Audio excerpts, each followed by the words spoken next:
Hi friends, Prepared Suburbanite here.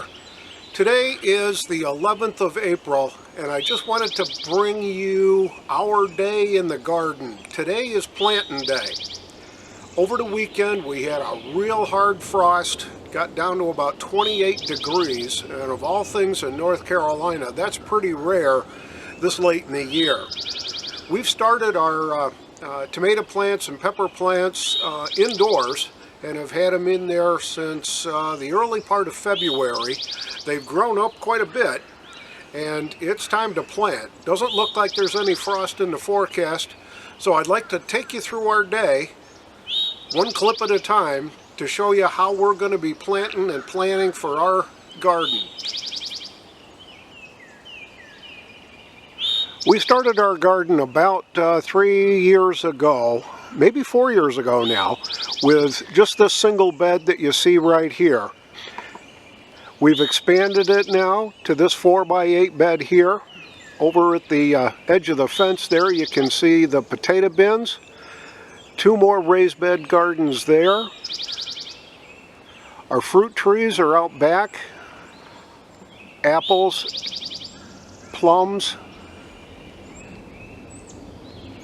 There's our newest addition in the very back there that you see. That's going to be full of tomatoes and peppers. We've got blackberries growing there. The stringed trellis there is for our sweet peas, which we planted about a week and a half ago. We've got some grapes starting over there on the pole where you see the owl. And then we've got this bed here that's going to be, I think, tomatoes and peppers. And down here is our early vegetable garden. Lettuce, carrots, beets, spinach, those kinds of things are in there. They've been in for about 3.5 weeks now. So that's an intro to the garden. And we'll get into the planting piece here in just a sec. Going to share one of our garden secrets with you. We got this from the Wisconsin gardener. It's the magic planting dirt for your tomatoes and peppers.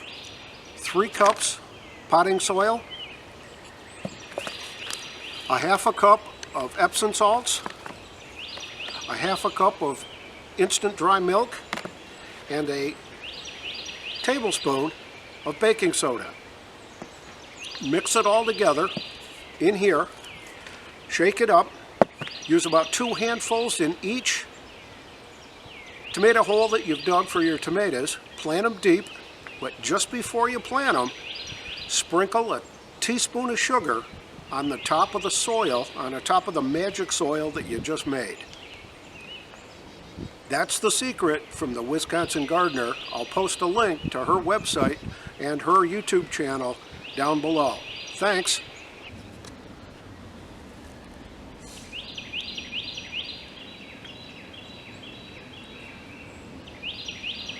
Alright, the planting has begun.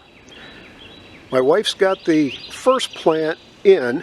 We're going to have to, looks like we'll have to brace it up just a little bit. It's got a little bit leggy and a little bit wimpy. But she's placed the magic dirt down in the base of those holes. And now she's planted them.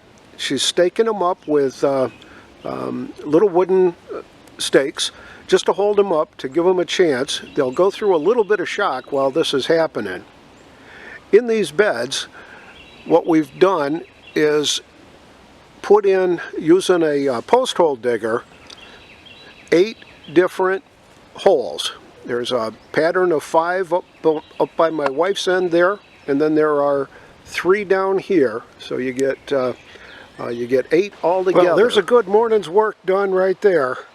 We got 26 tomato plants in, and I think a 6 pepper plants in.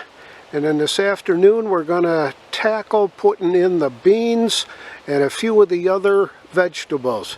So stay tuned for that piece.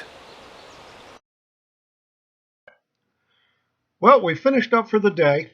We got a full bed of bush beans planted. We got 3 rows of corn planted. And we've still got another half bed out there that we've got to still make some decisions on what's going to go in there. Calling for rain tomorrow, so we're going to let the garden enjoy the rain. In this photo, you can see our water tote, 275-gallon water tote, and that's what we use to water the garden.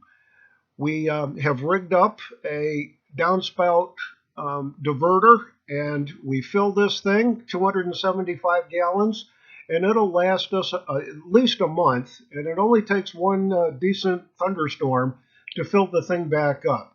So we're not using city water, no chlorine, anything like that. This is pure, unadulterated rainwater. I'd like to thank you for watching this video. If you like the contents, please subscribe, give us a thumbs up, and remember, be prepared always. Prepared Suburbanite, out for now.